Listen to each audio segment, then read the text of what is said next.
Paz do Senhor, igreja. Tome seu assento. Se você ainda não cumprimentou a pessoa que está do seu lado, cumprimente ela, dê a paz do Senhor também.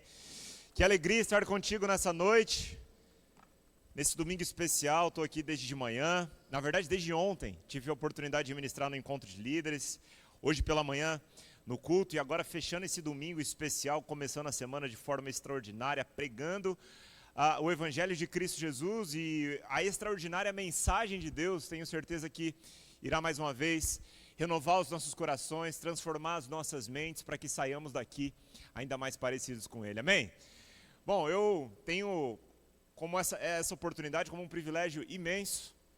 O pastor Henrique não está aqui, mas quero mais uma vez honrar a pessoa dele. Ele e a Camila, eu e minha esposa, tivemos a oportunidade de sermos pastoreados por eles lá no início da nossa conversão. Nós nos convertemos há 13 anos atrás, passamos por um processo mais radical de conversão há 13 anos atrás, e na ocasião tivemos o privilégio de sermos pastoreados por ele. Ele inclusive celebrou o nosso casamento. Eu posso me lembrar também de que em muitas decisões importantes do começo da nossa caminhada, passou pelo aconselhamento dele. Então voltar para cá, para Campo Grande, especialmente ministrar nessa igreja hoje, tem um sabor muito especial para mim, especialmente também porque minha família, boa parte da minha família congrega aqui, meus pais, por exemplo, então tive a honra de hoje pela manhã ter os meus pais aqui, meus tios, minha avó estava aqui, o meu irmão estava aqui hoje, meu outro irmão está aqui também, junto com a minha cunhada, minha mãe é fominha, 2 cultos, ela está aqui nos 2, convidou mais gente para estar aqui junto com a gente. Obrigado pela sua presença, meu irmão Daniel. Glória a Deus. Então, também tenho a oportunidade de rever muitos amigos que participaram ali do início da nossa caminhada. Então, conversando com a Mari, eu tenho dito para ela que tem tido um peso de responsabilidade diferente estar aqui, meus irmãos.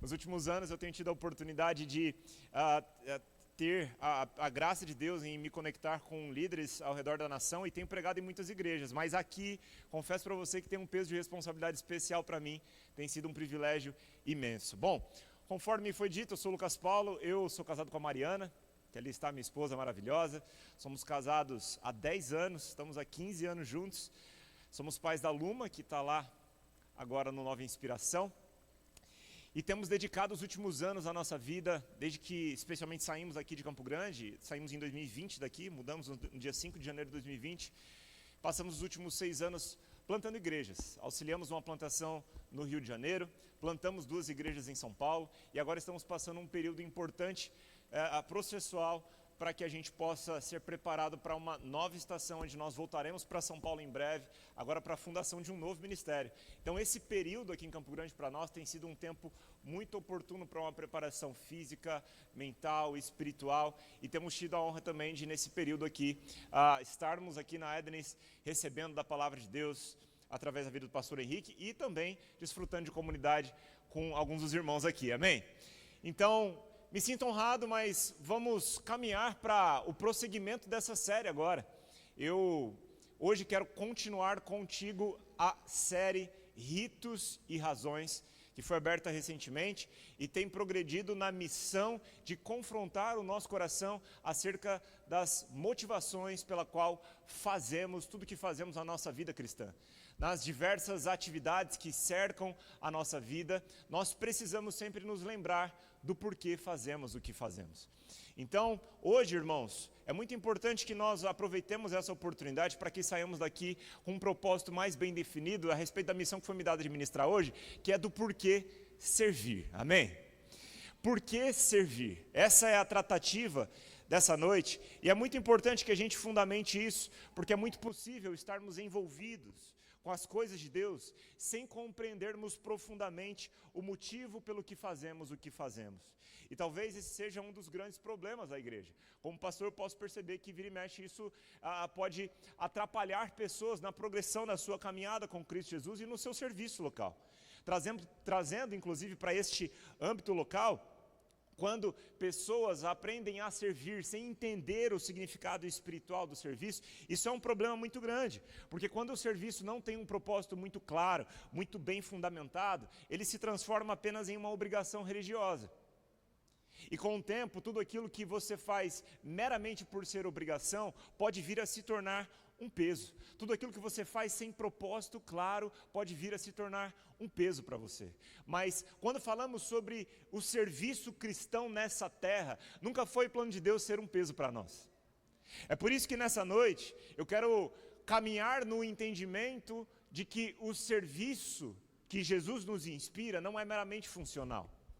Quando nós falamos sobre servir, talvez para você remeta instantaneamente à escala, à função, a um determinado ministério da igreja, aquilo que você faz, aquilo que as suas mãos tocam, e sim, faz sentido, mas não é apenas isso. Quando nós falamos sobre serviço, nós não estamos falando sobre uma necessidade meramente funcional, que tem como o propósito, simplesmente ou supostamente, manter uma estrutura funcionando. Existe um significado muito mais profundo no servir. E por isso, nessa noite, eu quero caminhar com você no ensinamento que Jesus nos deixa, porque era exatamente isso que Ele quis nos ensinar na noite em que Ele foi traído. Jesus, Ele nos ensina através de uma atitude extremamente simples, mas profundamente constrangedora, o que é servir e o porquê servir. Ele redefine de forma muito clara a forma como os seus discípulos deveriam se tratar ou se relacionar a partir daquele momento que antecederia a sua morte, ressurreição e volta para o Pai. Por isso, nessa noite, eu quero convidar você para ficar de pé e abrir sua Bíblia comigo lá em João, no capítulo de número 13. João 13. Eu quero estender também a minha gratidão, em nome da minha família, a toda a equipe pastoral, a toda a liderança dessa casa. Gustavo aqui está como um representante aqui, né, do pastor Henrique, alguém que conheço há muito tempo. Obrigado pela oportunidade. Pastora Sandra também. É uma honra muito grande estar com vocês aqui. Amém? Glória a Deus. Muito bem, irmãos, João no capítulo 13, verso de número 1, antes que nós leiamos juntos um trecho das Escrituras, eu quero apenas dar um breve contexto para você que nesse ponto a narrativa do Evangelho de João está progredindo para o fim do ministério de Jesus. E até agora, boa parte do ministério de Cristo havia sido evidenciado de forma pública. Jesus, ele executou muitos sinais, prodígios e maravilhas em meio às multidões. Mas na noite em que Jesus foi traído, na noite que antecede a cena da sua traição, morte e ressurreição, ao invés de ir para uma montanha, ou a multiplicar pães e peixes, ao invés de curar enfermos, Jesus monta uma mesa. E leiamos juntos então o que está escrito a respeito dessa mesa particular de Jesus com os seus discípulos. João no capítulo 13, verso 1, eu vou ler na Nova Almeida atualizada. Antes da festa da Páscoa, sabendo que era chegada a sua hora de passar deste mundo para o Pai, tendo amado os seus que estavam no mundo, amou-os até o fim. Durante a ceia, tendo já o diabo posto no coração de Judas Iscariotes, filho de Simão, que traísse Jesus, sabendo este que o Pai tinha confiado tudo às suas mãos, e que ele tinha vindo de Deus e voltava para Deus, levantou-se da ceia, tirou a vestimenta de cima, e pegando uma toalha, cingiu-se com ela. Feche seus olhos, curva sua cabeça em sinal de reverência à palavra, oremos juntos, Pai, em nome de Jesus. Nós oramos, Pai, pedindo a Ti, para que na companhia do Seu Espírito, o Senhor nos ajude, enquanto estamos sendo expostos à Sua palavra, que os nossos corações também estejam expostos a ela. Que esse texto não seja para nós apenas hoje, mas um texto de mero conhecimento humano. Mas a Sua palavra, que é lâmpada para os nossos pés, luz para os nossos caminhos, tem poder para nos salvar. Também tem poder para nos trazer uma nova medida de revelação nessa noite. Nós queremos conhecer mais a Ti. Nós queremos progredir em conhecer a Cristo. Então nós Te pedimos, Pai, que na companhia, no poder, na graça, na glória do Seu Santo Espírito, que Você nos envolva em uma nova medida de revelação da Sua palavra e da Sua pessoa. Eu repreendo toda e qualquer distração, eu repreendo e cancelo, pelo poder e autoridade do nome de Jesus, todo plano contra essa reunião e contra a vida de cada uma das pessoas que aqui se reúnem. E eu declaro que toda a Sua boa, agradável e perfeita vontade será cumprida e que cada um de nós saiamos daqui com a boa medida da Sua revelação nessa noite, em nome de Jesus. Amém. Tome seu assento. Muito bem. Jesus estava na mesa, na festa da Páscoa em Jerusalém, com seus discípulos. No meio do jantar ele se levanta, ele tira a túnica, ele pega a bacia, pega uma toalha e começa a lavar os pés dos seus discípulos. Mas antes que comecemos a nos aprofundar no ensinamento dessa noite, eu quero trazer um contexto que vai nos ajudar melhor na aplicação dos pontos a seguir. Primeiramente, o que significava a lavagem de pés dentro daquele contexto, ou qual era o propósito da lavagem de pés? Irmãos, as ruas em Jerusalém naquela época não eram asfaltadas como em Campo Grande. Se bem que está faltando um pouco de asfalto em uns lugares ainda, né? Tem uns buracos aí um pouco grandes, mas em nome de Jesus, né, isso vai melhorar. Agora, eles não apenas não tinham asfalto, mas não tinham sapatos bonitos como nós temos hoje. Então, o povo caminhava de sandália. Naturalmente, seus pés ficavam empoeirados. E era comum que, ao chegar dentro de uma casa, houvesse um servo ou um escravo para se ajoelhar diante do seu dono ou do seu patrão, desatar as sandálias. Inclusive, quando João Batista fala que ele não era digno nem de desatar as sandálias de Cristo, era a respeito desse tipo de cena que João tratava. Então o servo desatava as sandálias, lavava os pés, enxugava, para que assim a pessoa pudesse andar dentro de casa com os pés limpos, amém? Contudo, irmãos, o que João está narrando aqui não é um episódio meramente cotidiano da vida de Jesus. Ele está nos mostrando o verdadeiro fundamento do serviço cristão. Por isso, com base nesse texto, eu quero refletir hoje com você a respeito do porquê servir. E eu encontro nesse texto uma progressão de ensino, e a partir dele eu quero fundamentar com você pelo menos 3 razões do porquê servir. Você está comigo nessa noite? Então acompanhamos juntos, e eu quero começar a chamar a sua atenção, primeiramente, para o primeiro verso que nós lemos aqui. Quando João, no capítulo 13, verso de número 1, diz que antes da festa da Páscoa, sabendo Jesus que era chegada a sua hora de passar desse mundo para o Pai, tendo amado os seus que estavam no mundo, a Bíblia diz que ele amou-os até o fim. Esse é o primeiro fundamento, e esse é o verso base para que tenhamos a interpretação da cena que aconteceria a seguir. João está fundamentando aqui o alicerce, irmãos. Digamos que a chave hermenêutica para a gente entender o que está acontecendo depois. Então, aqui, irmãos, o texto bíblico deixa claro para nós, na sequência, que Jesus já sabia de pelo menos 4 coisas. Número 1, ele sabia que a hora dele morrer na cruz havia chegado. Ele sabia também que Satanás já havia influenciado Judas a traí-lo. Ele sabia também que morreria, ressuscitaria, voltaria para o Pai na glória. Ele sabia também que toda a autoridade havia sido colocada sob suas mãos. E mesmo sabendo de tudo, sabendo da traição, sabendo da dor, sabendo do abandono que ele teria em breve, Jesus amou-os até o fim. Irmãos, esse ponto é tão importante para nós, para que possamos entender e compreender, para que a partir dele possamos prosseguir, no entendimento que o amor de Deus não é um sentimento momentâneo, mas é um fato consumado. O amor de Deus não varia, não existe nada que nós possamos fazer hoje, agora mesmo, nesse momento, para que Deus nos ame 1 centímetro a mais ou a menos do que Ele já nos ama. Porque o amor de Deus, desde antes da fundação do mundo, assim como Apocalipse 13 diz, desde antes da fundação do mundo, o Cordeiro de Deus já estava morto. Antes do haja luz, houve cruz. Deus sempre nos amou e o amor dele é um fato consumado. Deus te ama e ponto final.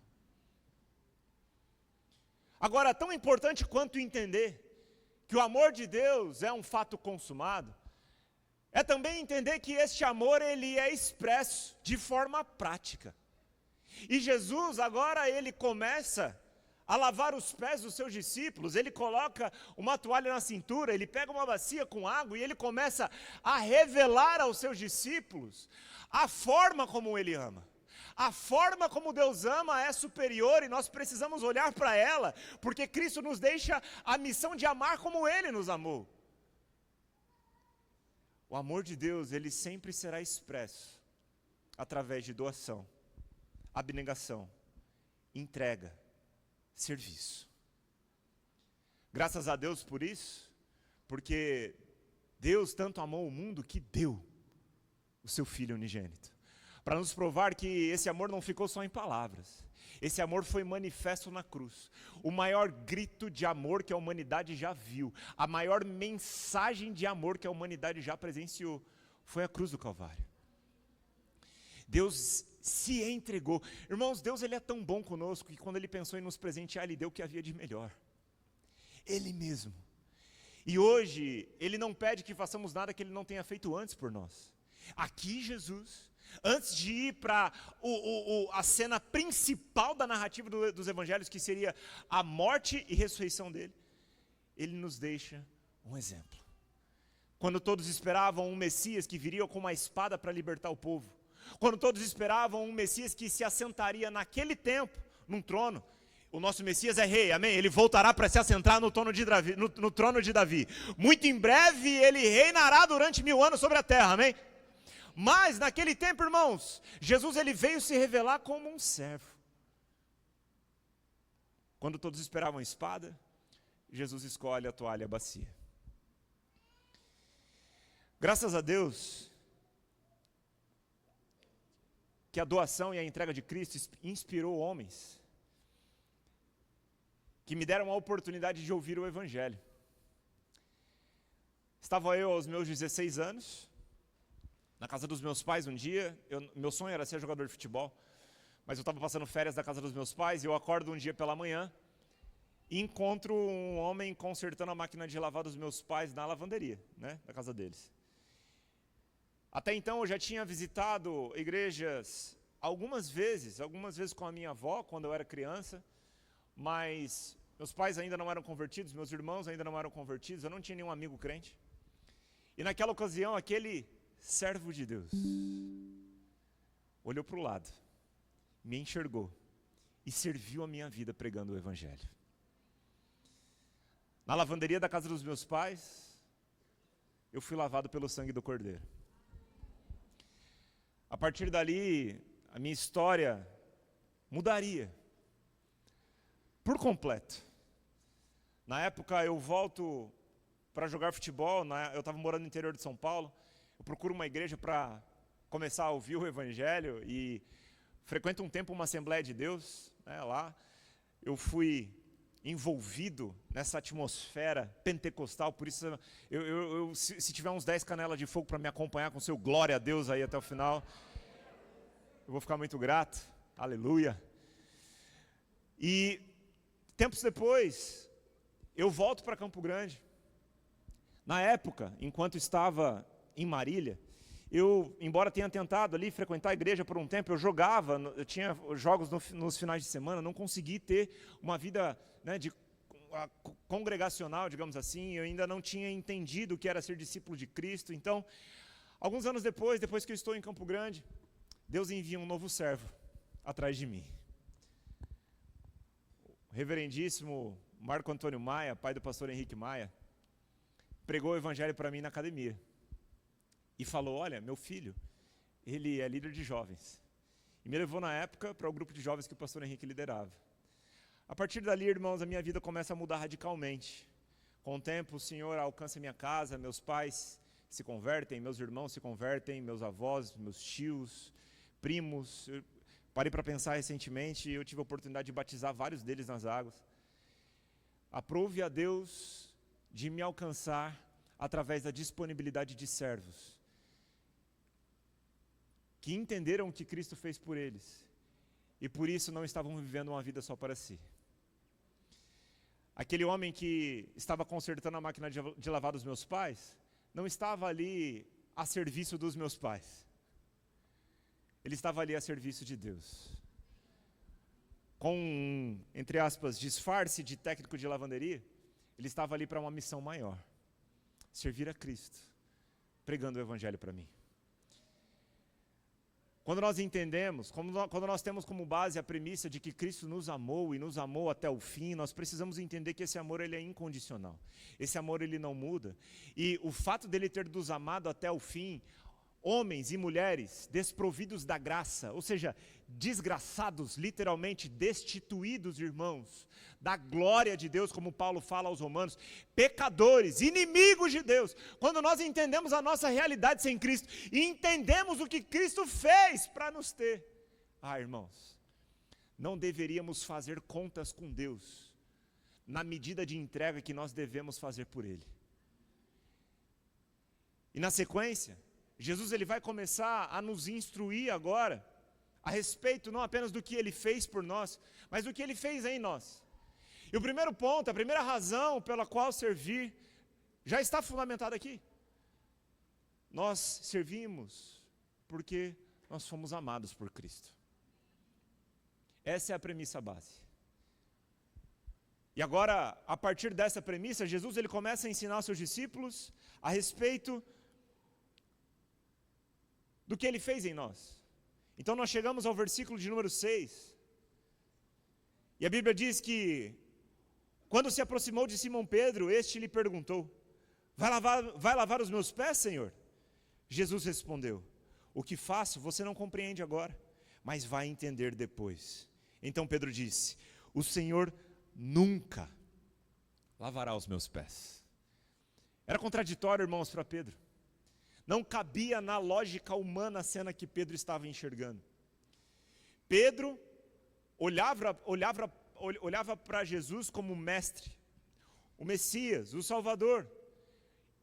E evidentemente que dentro da lógica humana contextual de Pedro não fazia sentido este rei, com as mãos que sustentam o cosmos, tocar os pés dos seus discípulos.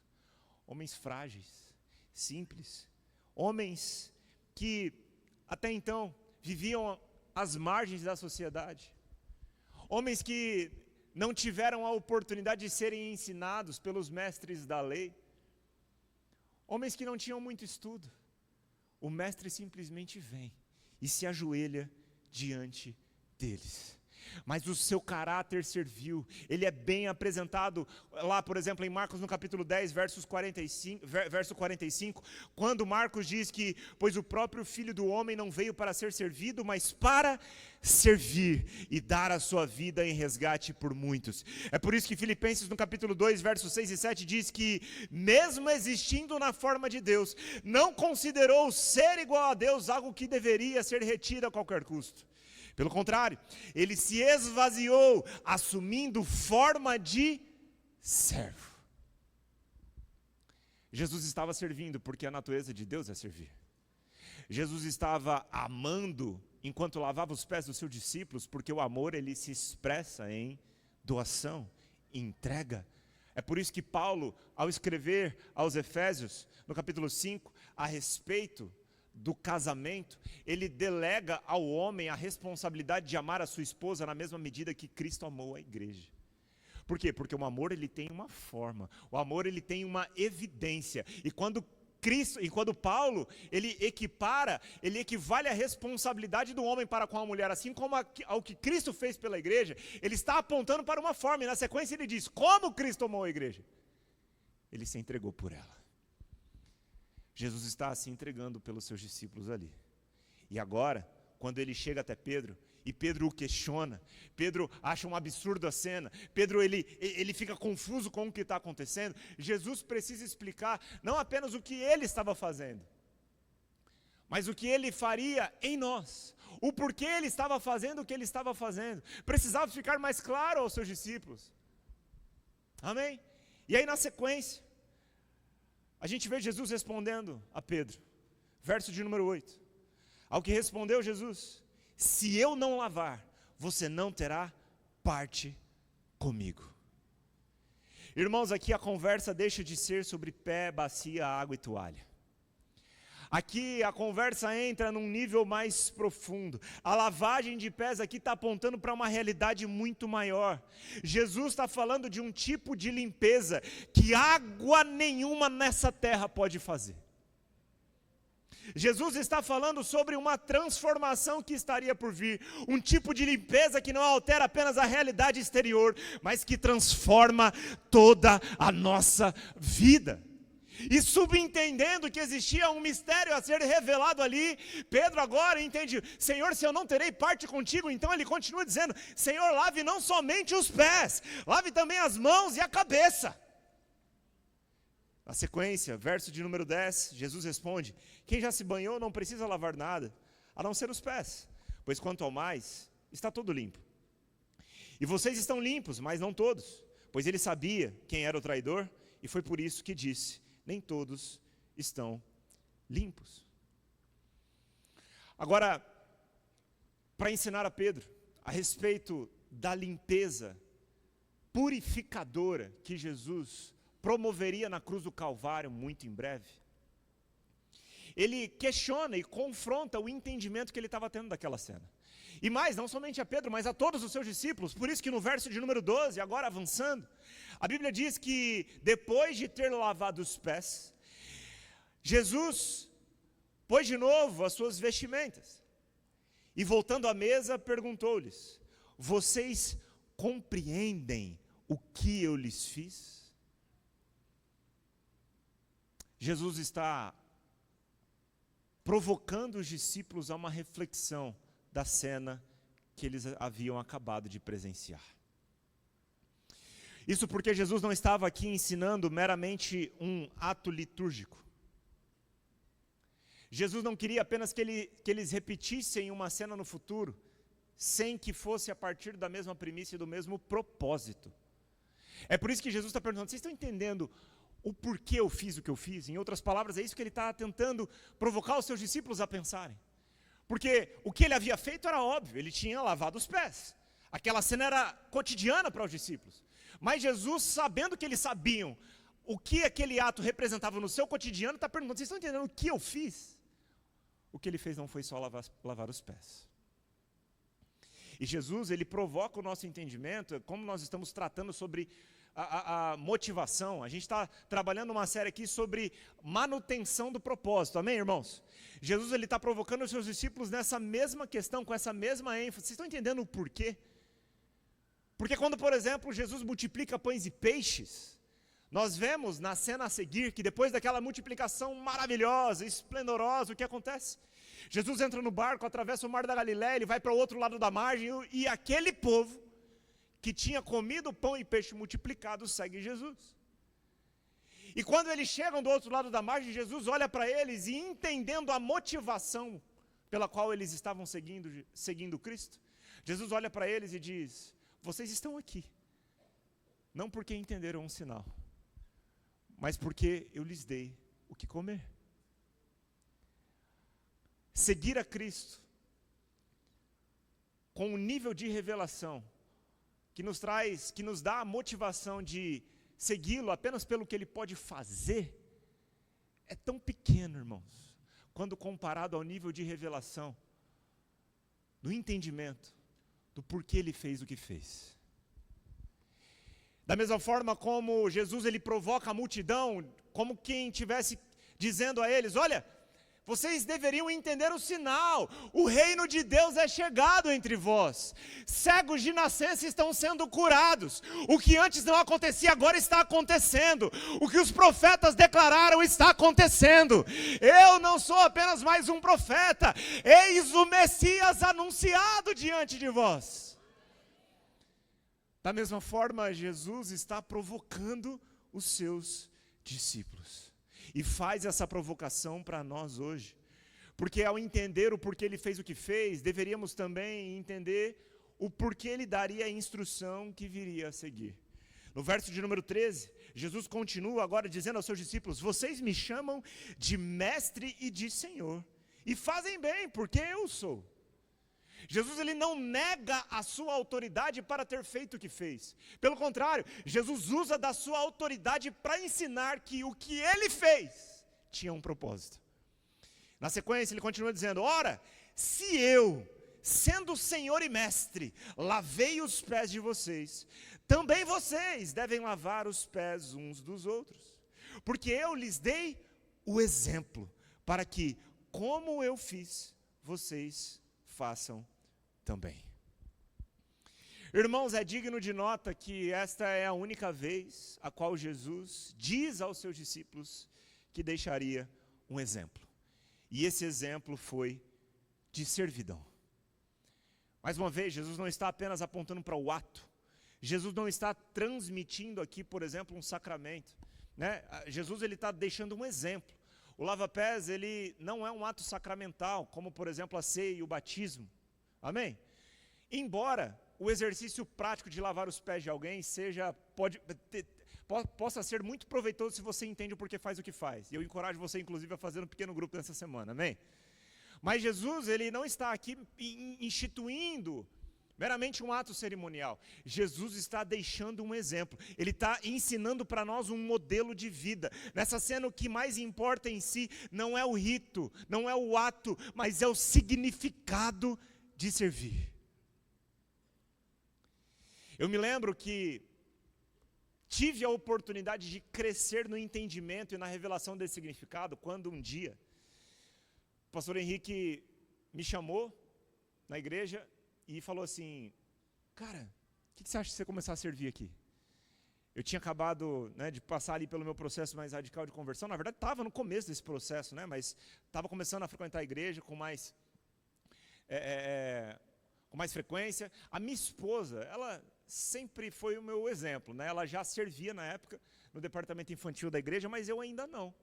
E não era por nada específico, eu só ainda não tinha entendido que eu precisava muito daquilo. E o pastor Henrique me procurou, me encorajou, e eu lembro que na época eu comecei a servir na recepção da igreja. Cuidava dos carros no estacionamento, muitas vezes naquele início da minha caminhada na fé, e foi tão importante para mim, irmãos. Eu posso olhar para aqueles dias e me lembrar, porque aquilo me deu a oportunidade de progredir na revelação do que é uma entrega incondicional. Até então, a minha experiência em fazer algo por alguém, ela se limitava à perspectiva familiar e no trabalho. Então, por que fazer algo por alguém da minha família? Por quê? Porque eles são meus pais e meus irmãos, na época eu morava com os meus pais. São meus pais, são meus irmãos, devo honrá-los. Na época eu morava debaixo do mesmo teto, então, né, ainda tinha mais motivos para ter responsabilidade em casa. Por que fazer algo por alguém no trabalho? Por qual razão fazer algo por alguém no meu trabalho? Por quê? Porque eu tenho uma responsabilidade contratual e conta para pagar, amém? Os boletos chegam para todos. Tem um salário, digno que eu vou receber no final do mês e que eu preciso honrar, amém? Mas por que fazer algo de graça por alguém que eu não conheço? Essa medida de revelação ainda não tinha entendido. E eu quero perguntar para você nessa noite, por que fazer algo de graça por alguém que você não conhece? A resposta de Jesus é evidenciada no que ele está fazendo. E o porquê é: os seus pés estão limpos. Se os nossos pés estão limpos, nós não deveríamos ter preguiça em lavar o pé de ninguém.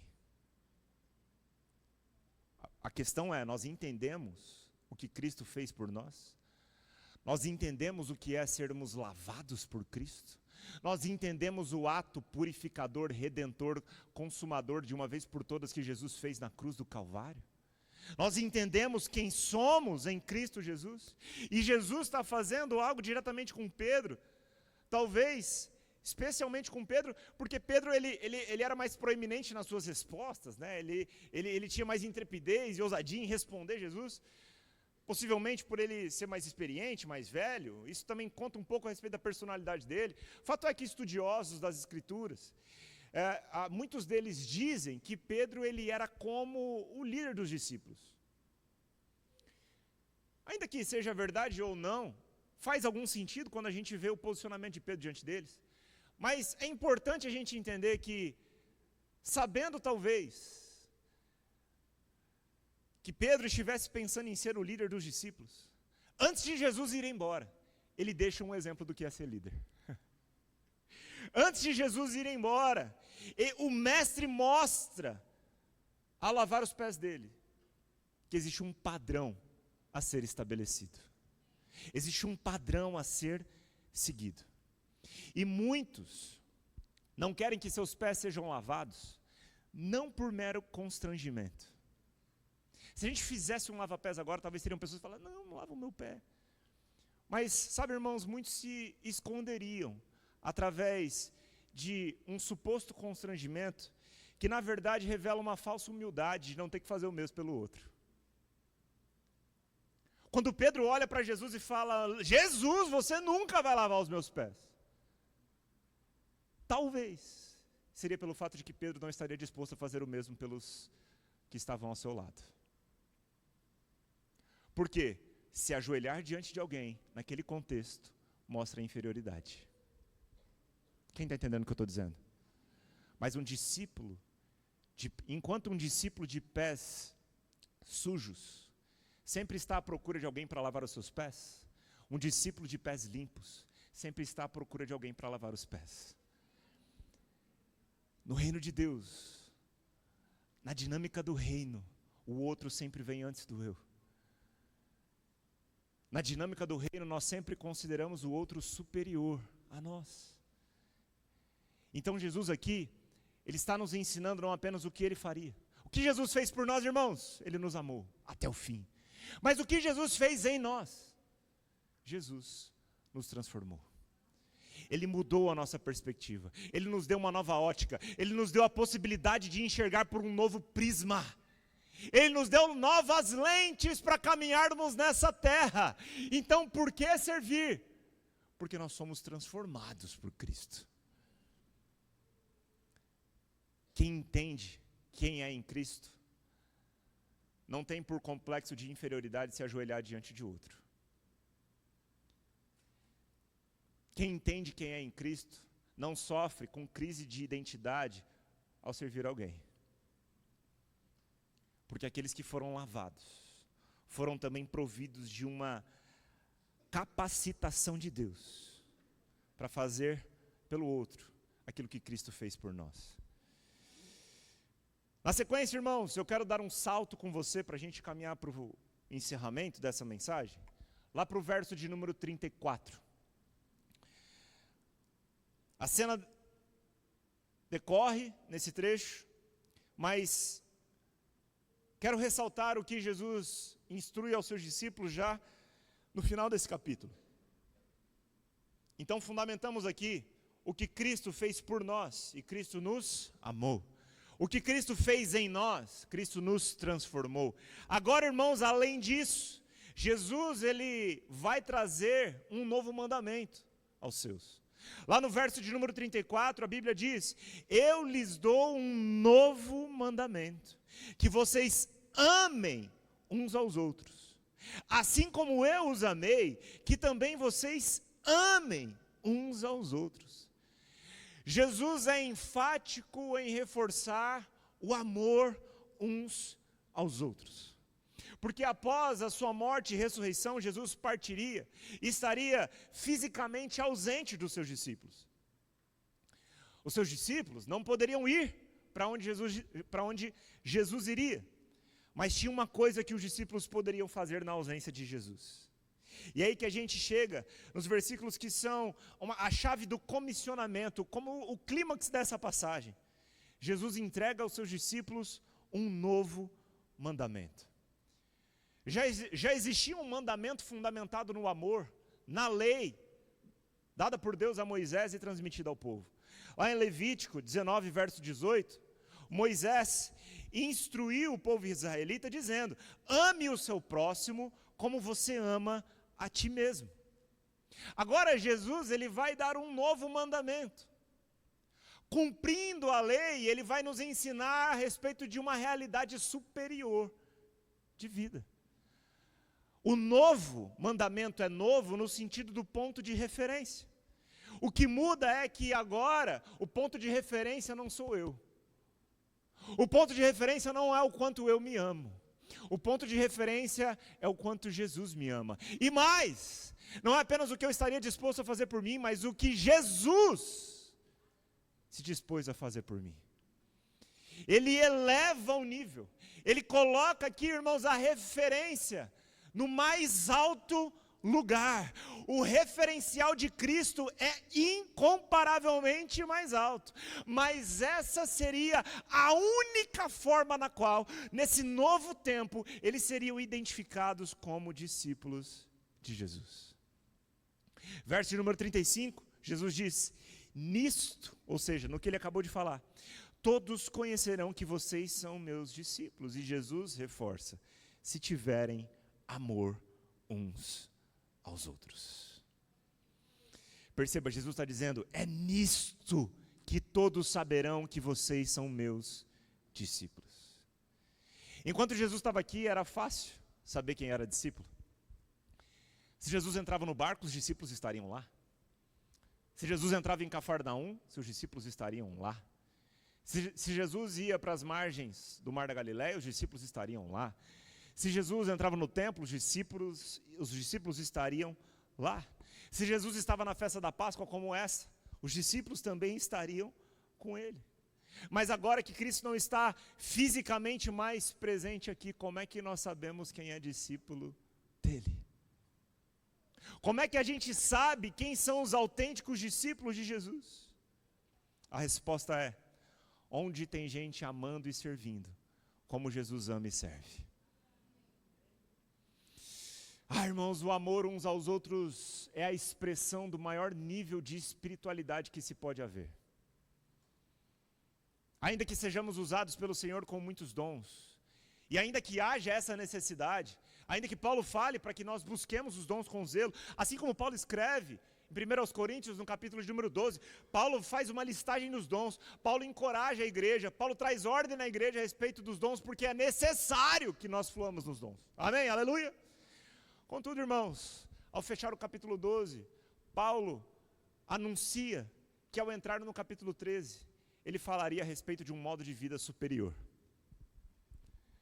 Porque o que revela se você é um autêntico filho de Deus e discípulo de Cristo, não é se você fala a língua dos anjos, mas é se você é capaz de amar alguém, como Cristo te amou.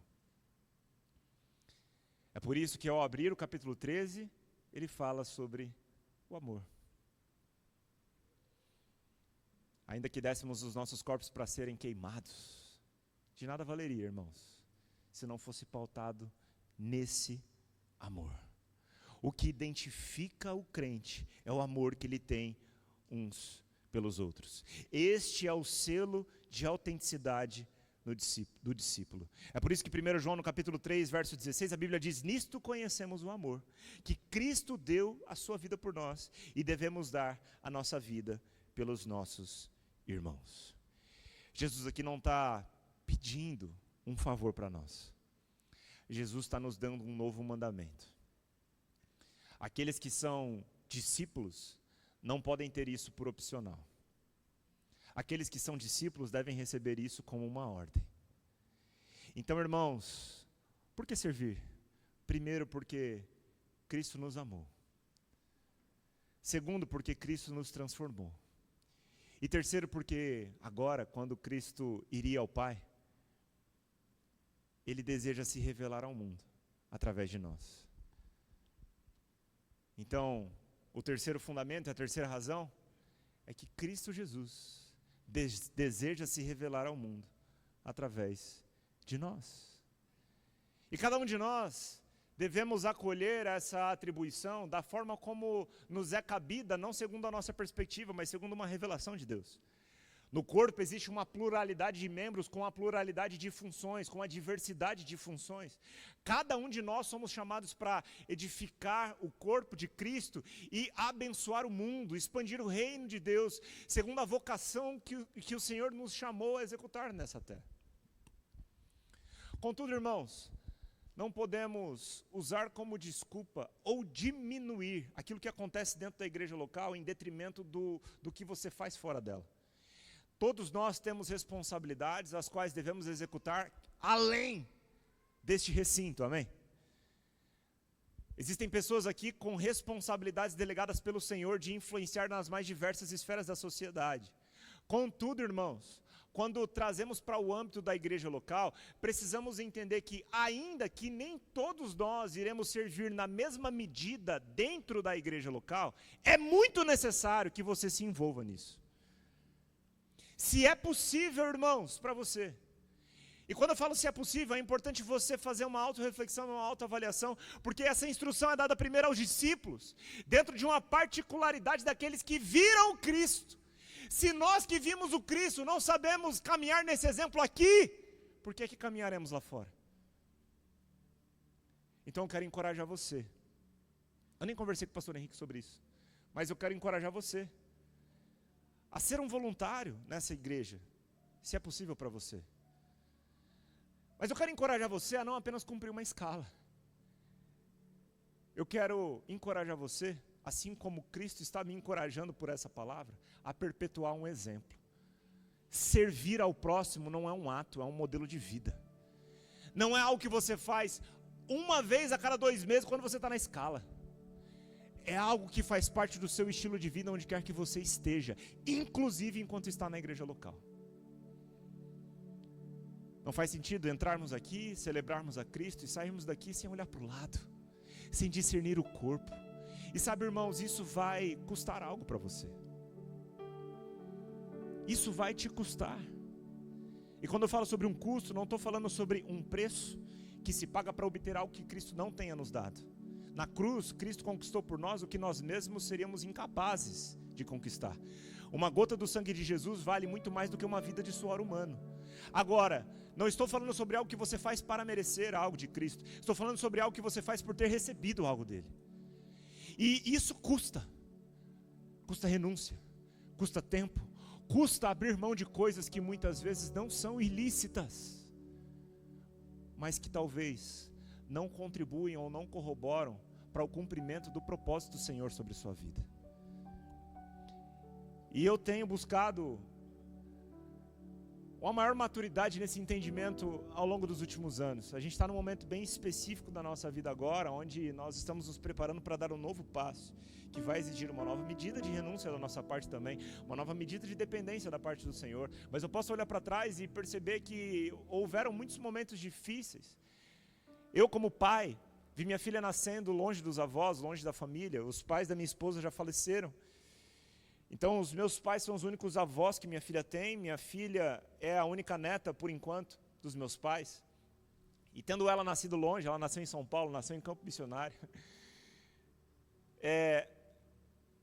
Nós renunciamos muitas coisas para viver a missão. E a nossa missão de servir uns aos outros, particularmente, irmãos, envolve estarmos lá, plantando igrejas, edificando o corpo nessa função e nessa vocação que o Senhor nos deu. E tem custado muito para mim. Como pai, se eu estivesse em Campo Grande, eu nasci aqui, sou daqui, minha família está aqui. Nós conseguiríamos proporcionar uma vida muito mais confortável para a nossa filha. Nós poderíamos proporcionar uma qualidade de vida melhor para ela. Nós poderíamos proporcionar para ela a oportunidade de crescer na presença dos avós. E quem é pai sabe que isso pesa muito. Mas eu tenho pago esse preço, irmãos, porque eu sei que mais importa para minha filha estar na presença do Senhor, que ela tem visto na vida dos pais. Ainda que em nossas imperfeições, ainda que em nossos erros ao longo da caminhada, aos quais ainda cometeremos, ela não verá pais perfeitos. Mas eu oro que ao chegar no final da nossa vida, ela possa ter olhado para trás e ter visto pais que dedicaram a sua vida com o melhor que puderam para servir a Cristo, enquanto servimos uns aos outros. Vai exigir, irmãos, custa. Custa muito mais do que dinheiro. Custa tudo. Custa toda a nossa vida. Quando Jesus ele chama um homem para segui-lo, ele manda esse homem vir e morrer. Servir ao outro custa renunciar às nossas próprias vontades. Servir ao outro, ir em direção a alguém, custa renunciar aos nossos desejos, custa renunciar aos nossos planos, custa renunciar a entregar algo que talvez pudesse ser no ponto de vista humano, natural, algo melhor para os nossos filhos. Mas deixa eu te dizer algo, pai, seu filho não é o seu Deus. É por isso que Moisés chega no pé do Monte Moriá com a ordem de subir e sacrificar Isaac. E ele é capaz de amarrar Isaac, levantar a faca para sacrificar o seu filho e só parar quando Deus manda. Abraão estava pronto para sacrificar Isaac. Ainda que também estivesse convicto que, se necessário fosse, Deus ressuscitaria ele. Mas ali, quando Deus manda Abraão parar, isto é porque ele tinha tido a prova do amor de Abraão por ele mesmo, pelo Senhor. Quando o anjo do Senhor manda Abraão parar, Deus mostra que o que ele queria não era Isaac, mas era o coração de Abraão desprendido, até mesmo do seu filho, em detrimento do que Deus estava ordenando ele a fazer.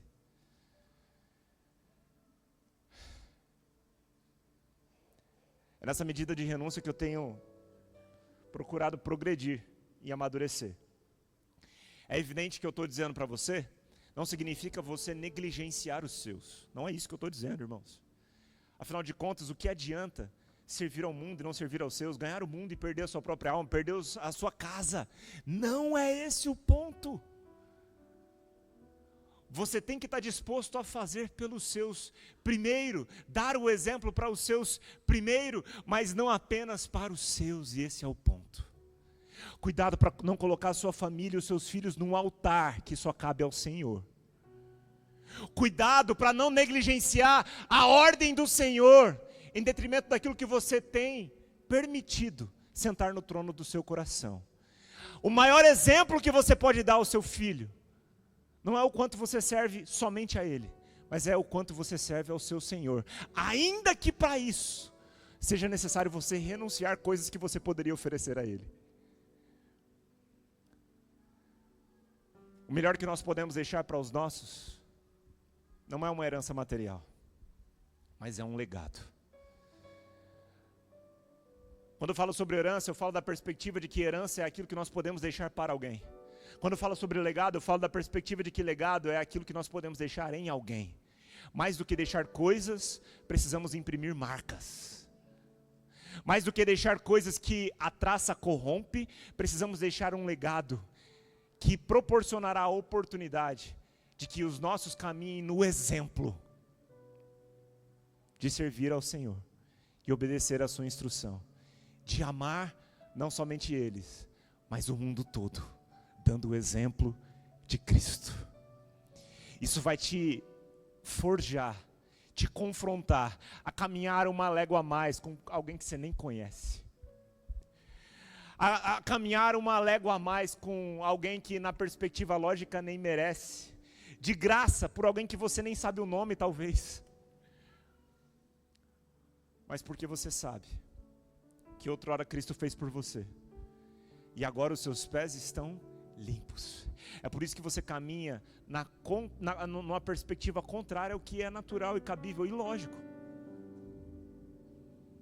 Esses dias minha filha, a gente estava numa viagem para Campo Grande, prestes a voltar para São Paulo, e minha filha abraçou a perna da minha mãe na hora de se despedir. Minha mãe e minha esposa estavam se abraçando, chorando, derramando lágrimas, e minha filha, à medida que tem crescido, eu percebo que ela está aumentando a maturidade dela e o entendimento, né, do que acontece com a nossa vida. Enquanto ela abraçava a perna da minha mãe, ou da Mari, se eu não me engano, elas estavam juntas abraçadas, ela olhava para mim. E eu lembro que no olhar dela, ela procurou nos meus olhos o significado do que estava acontecendo. E naquele momento, eu tentei respondê-la olhando para ela, que um dia ela vai entender. Assim como eu tenho procurado entender. E assim como eu quero te encorajar a buscar entender ainda mais o que é ser um discípulo de Cristo. O que é viver por Cristo. Porque o nosso Deus, Ele está desde o Éden compartilhando essa perspectiva de que a vida não faz sentido se nós não tivermos com quem compartilhar. Quando Deus faz uma ajudadora idônea para Adão, Ele diz que faria alguém para que o ajudasse e o completasse. É evidente que na presença de Deus, Adão era completo nesse sentido, mas certamente ainda faltava algo para que a experiência de Adão na terra pudesse ter um nível ainda maior de graça e revelação. Quando Deus cria Eva, era como se Deus estivesse falando para Adão assim: olha, tudo que eu criei é muito bom, mas vai fazer ainda mais sentido se você tiver com quem compartilhar. No âmbito relacional, no âmbito comunitário, no âmbito servil, o Senhor está, desde sempre, nos encorajando a olhar para o lado. E graças a Deus que hoje nós temos o exemplo de Cristo, porque Ele nos amou primeiro.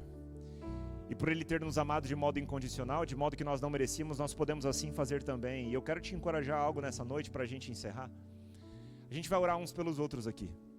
E essa é uma oportunidade única para que nós possamos fazer pelo outro aquilo que talvez no âmbito natural nós não iríamos querer fazer.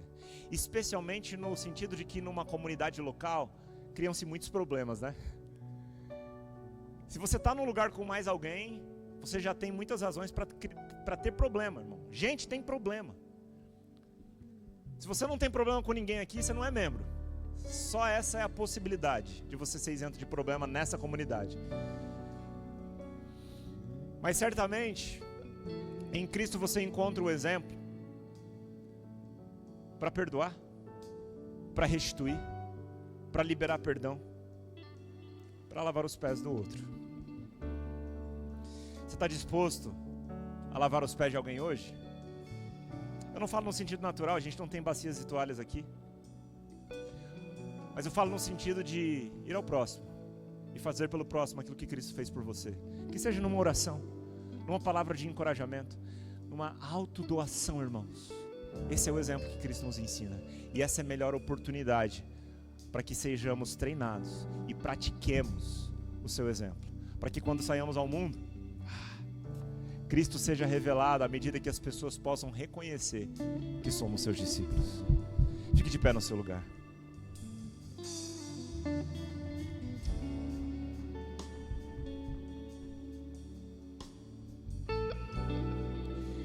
Na última ceia, Jesus nos deu mais do que pão e vinho. Ele nos deu um modelo de vida. E enquanto vamos uns aos outros, o objetivo não é que a nossa generosidade seja admirada, mas que Cristo seja revelado. É por isso que eu quero encerrar esse momento dando-nos a oportunidade de orarmos uns pelos outros, dando-nos a oportunidade de abençoarmos uns aos outros, de irmos até alguém. Estamos em irmandade aqui. Mas antes de fazermos isso, eu quero dar a oportunidade a outro alguém que talvez está aqui nessa noite e nunca confessou Jesus como Senhor e Salvador da sua vida. Quero dar a oportunidade